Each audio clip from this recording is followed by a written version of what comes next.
My channel নিপার ঘর সংসার আরেকটি ব্লগে তোমাদের অনেক অনেক স্বাগত। তো আজকে তোমাদের সাথে আমি একটি মজার রেসিপি শেয়ার করছি। সেটা বাচ্চা থেকে বড় সবাই খেতে পছন্দ করে।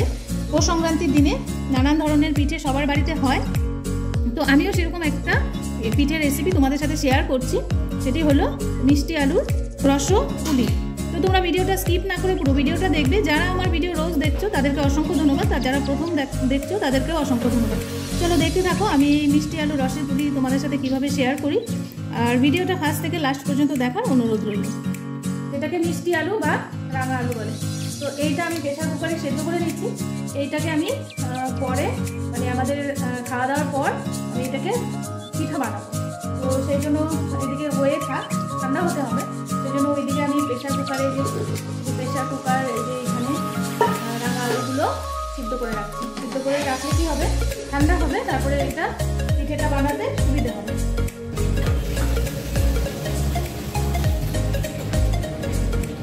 প্রেসার কুকারটা বসিয়ে দিচ্ছি গ্যাসের মধ্যে। তো রাঙা আলু সেদ্ধ করতে একটা সিটি দিলেই হয়ে যাবে, আর কিছুক্ষণ পর মানে প্রেসার কুকার ঠান্ডা হলে সেটা খুললে পরে ভালো সেদ্ধ থাকবে।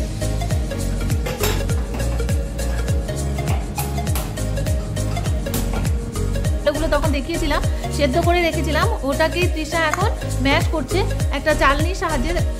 তো ম্যাশার দিয়ে করলে কি হয়, অনেক সময় যে আলুর ভেতরে যে আঁশ ভাবটা থাকে সেটা কিন্তু পুলির মধ্যে থেকে যায়, খাওয়ার সময় সেটা ভালো লাগে না। সেই জন্য একটা চালনির সাহায্যে এইভাবে গ্রেট করে নিলে, মানে ম্যাশ করে নিলে, নিচে পড়ে দেখা, এই যে দেখো নিচে পড়ে আছে, পড়বে না তুই ওঠা। হ্যাঁ, এই যে দেখো ভালো করে দেখাচ্ছি, একদম ম্যাশ হয়ে যাচ্ছে। আর এটার মধ্যে যে আঁশটা, এই যে এখানে আঁশটা একটু উঠে দেখো, এই যে আঁশ, এই যে দেখো এরকম একটা আঁশের মতো থাকে। তো এটা ওই চালনির সাহায্যে করলে কি হয়, সেটা চালনিতে আটকে যাবে। সেই জন্য এইভাবে ম্যাশ করে নিতে হয় মিষ্টি আলু দিয়ে। অনেক ধরনের পুলি খেয়েছো, মুগ পুলি, তারপর দুধ পুলি, কিন্তু এই মিষ্টি আলুর একবার পুলিটা খেয়ে দেখবে এত সুন্দর টেস্ট হয় আর এত সফট হয়। আমি তোমাদের বানিয়ে দেখাচ্ছি। দোকান থেকে কিনে নিয়ে আসা হয়েছে খোয়া ক্ষীর। সেই খোয়া ক্ষীরটার মধ্যে আমি একটু দুধ আর চিনি দিয়ে এটাকে ভালো করে জাল দিয়ে নিচ্ছি, একটা ক্ষীরের মতো ভাব করে নিচ্ছি। এই মিষ্টি আলুটা এইভাবে আমি এখানে নিয়ে নিচ্ছি, পুরোটাই নিয়ে নিচ্ছি। তোমরা তোমাদের পরিমাণ মতো নিয়ে নিবে, যতটা পরিমাণের পুলি করতে চাও সেই পরিমাণে নিয়ে নেবে। আমি দিয়ে দিচ্ছি এই মিষ্টি আলুটার মধ্যে, রাঙা আলুটার মধ্যে জাস্ট 1 পিঞ্চ নুন, টেস্ট ব্যালেন্সের জন্য। তোমরা যদি চাও দিতেও পারো, না চাইলে দেবে। তো এবার আমি এটাকে চালের গুঁড়ো দিয়ে ভালো করে মেখে নিব। আগে অল্প পরিমাণে চালের গুঁড়ো দিলাম, এটা আমার হাতে করা চালের গুঁড়ো। এটা দিয়ে একটা পুলির কাই বানিয়ে নিব। ভালো করে এটাকে মেখে নিব। অল্প অল্প করে চালের গুঁড়োটা দিব, একবারে বেশি দিলে পরিমাণটা বেশি হয়ে যাবে, তারপর মিষ্টি আলুটা কিন্তু শক্ত হয়ে যাবে, এটার ভিতরে কিন্তু রস ঢুকতে চাইবে না। সেই জন্য আমি অল্প অল্প করে চালের গুঁড়ো অ্যাড করব। আমরা যখন মুগ পুলি বা অন্যান্য পুলি খাই একটু গ্যাস হয়, খিদে কম পায়, কিন্তু এই মিষ্টি আলুর পুলিটা কিন্তু একদম গ্যাস অম্বল কিচ্ছু হয় না। এভাবে আমি ভালো করে একদম টাইট করে একটা পুলি, যেরকম পুলি করতে হয়, পুলি করার জন্য একটা কাই দরকার হয়, সেটাই আমি এভাবে করে নিব। আমার আর একটু চালের গুঁড়ো লাগবে মনে হচ্ছে। এটার মধ্যে একটু নুন আছে আর চালের গুঁড়ো, আর কিছু কিন্তু এটার মধ্যে দেওয়া হয়নি।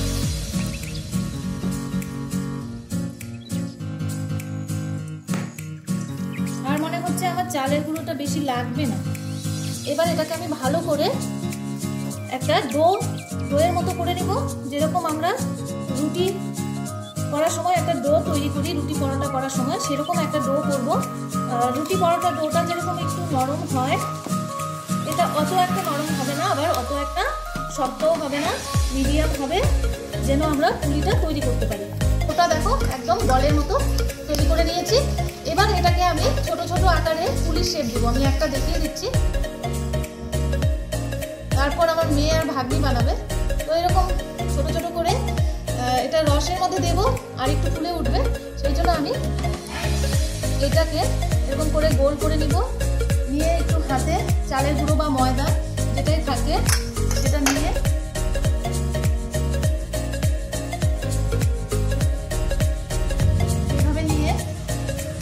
আমি এখানে খোয়া ক্ষীর করে রেখেছিলাম, যে খোয়া ক্ষীরটা এর মধ্যে অল্প অল্প করে ভরে দেব,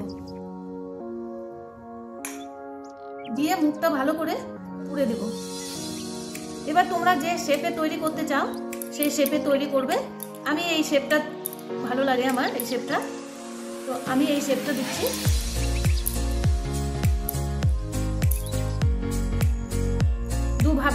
দুদিকটা এইভাবে একটু কোনাটা বের করে দিব, এরকম। দেখো কি সুন্দর হয়ে গেল। তো এইভাবে আমি সবগুলো করে নেব। আমি আরেকটা দেখিয়ে দিচ্ছি।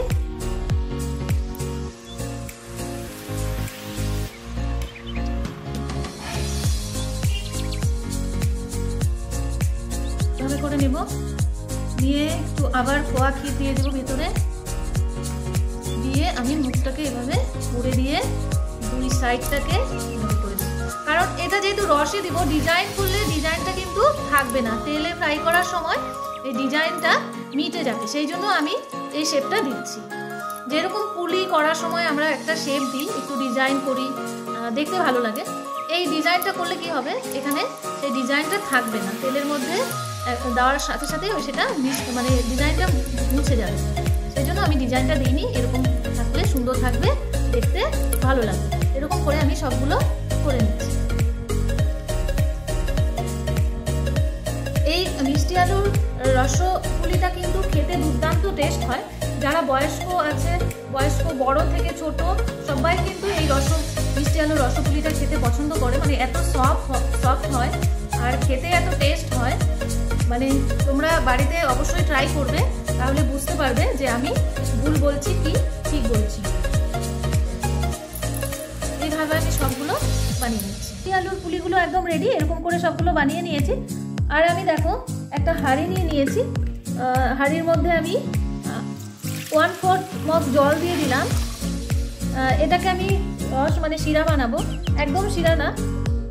আর দিয়ে দিচ্ছি 1 কাপ মতো চিনি, আর দিয়ে দেবো 1/2 কাপ, 1.5 কাপ চিনি দিব। চিনি দিয়ে আমি এটাকে, যেহেতু রসের পুলি এই জন্য আমি চিনিটাকে রস করে দেব। এই যে আর 1.5 কাপ আমি চিনি দিয়ে দিলাম। তো এটাকে আমি এবার গ্যাসের উনানে বসিয়ে দিচ্ছি। এটা খানিকক্ষণ এটাকে জাল দিয়ে নিতে হবে, যতক্ষণ পর্যন্ত একটারে শিরা না হয় ততক্ষণ পর্যন্ত এটাকে জাল করতে হবে। মিষ্টি আলুর পুলিটা এবার আমি এটা গরম তেলের মধ্যে ভেজে তুলে নেব। তেলটা খুব গরম হয়েছে, তো তেলটা গরম করে নেব, বেশি করে গরম করে নেব। তারপর একটা একটা করে তেলের মধ্যে ছেড়ে দেব। তারপর গ্যাসটা মিডিয়ামে করে এই পুলিগুলো একদম ডিপ ফ্রাই করে নেব।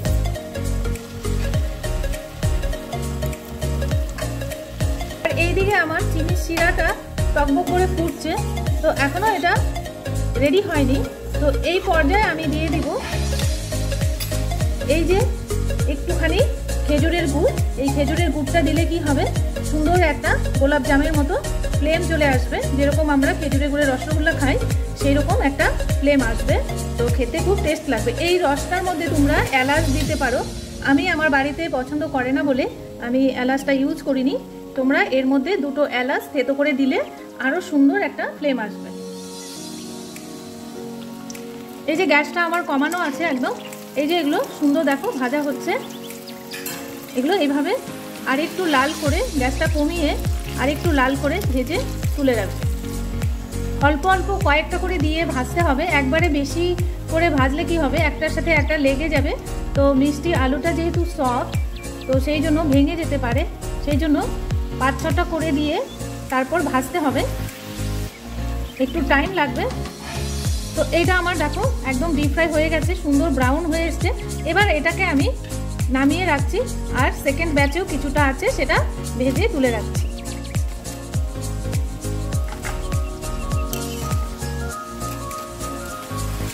এভাবে তেলটা ঝেড়ে নিব। সেকেন্ড ব্যাচেরগুলো আমি দিয়ে দিচ্ছি, এরকম হবে। তো এবারে আমি গ্যাসটা অফ করে দেব। অফ করে দেওয়ার পর ভেজে রাখা যে আলুর পুলিগুলো সেইগুলো এর মধ্যে অ্যাড করে দেব।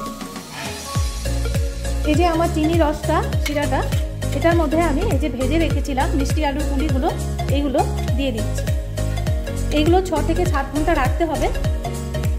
7 ঘন্টা না হলেও হবে, 5 ঘন্টা, মিনিমাম 5 ঘন্টার মতো রাখলে এটার ভেতরে সবগুলো রস বা শিরা স্যুপ করে যাবে, তখন খেতে খুব টেস্ট হবে। তো এগুলো আমি দিয়ে রাখছি, 5-6 ঘন্টা পর তোমাদের দেখাচ্ছি এটা কেমন হয়েছে।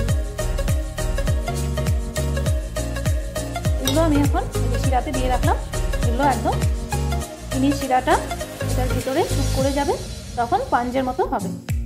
তো এটা 6-7 ঘন্টা রাখতে হবে। যেহেতু মিষ্টি আলু 6-7 ঘন্টা না রাখলেও হবে, মিনিমাম 4-5 ঘন্টা রাখলেই এটার ভিতরে শিরা ঢুকে যাবে। তো আমি 4 ঘন্টা পর ফিরে এলাম। 4 ঘন্টা পর দেখো আমার রসের পুলিগুলো একদম, মিষ্টি আলু রসের পুলিগুলো একদম স্পঞ্জ করে যাচ্ছে, রস পুরো এটার মধ্যে স্যুপ করে গেছে। আর এটা কিন্তু খেতে দুর্দান্ত টেস্ট হয়। এটা ঠান্ডা হয়ে গেছে, আর এই মিষ্টি আলু রসের পুলিটা যে কোনো পিঠা আর কি আমরা কিন্তু ঠান্ডা খেতেই খুব ভালোবাসি, আর ঠান্ডা খেতেই খুব ভালো লাগে। তো এটা কিন্তু খেতে দুর্দান্ত হয়, তোমরা বাড়িতে অবশ্যই ট্রাই করবে। তোমরা তো অনেকে অনেক ধরনের পুলি খেয়েছো, একবার মিষ্টি আলু রসপুলিটা খেয়ে দেখো। তো আমি বলছি কেউ খারাপ বলবে না, খারাপ লাগবে না। আর আমার আজকে এই মিষ্টি আলুর রেসিপিটা তোমাদের কাছে কেমন লাগলো, মিষ্টি আলু রসের পুলিটা, তোমরা অবশ্যই কিন্তু লাইক করে কমেন্ট করো আর শেয়ার করো। আর যারা নতুন বন্ধু দেখছো তারা অবশ্যই সাবস্ক্রাইব করে বেল নোটিফিকেশনটি অল করে রেখো, তাহলে আমার নিত্য নতুন ভিডিও, ব্লগ বা রেসিপি সবার আগে তোমাদের কাছে পৌঁছে যাবে। তো আজকে আবারও দেখা হবে তোমাদের সাথে নেক্সট ভিডিও বা ব্লগ ভিডিও বা কোনো রেসিপির সাথে। ততক্ষণের জন্য টাটা, তোমরা ভালো থাকবে, সুস্থ থাকবে। তোমাদের আমি একটা কেটে দেখাচ্ছি, আর এটা বাচ্চারা খেতে কিন্তু খুব পছন্দও করে।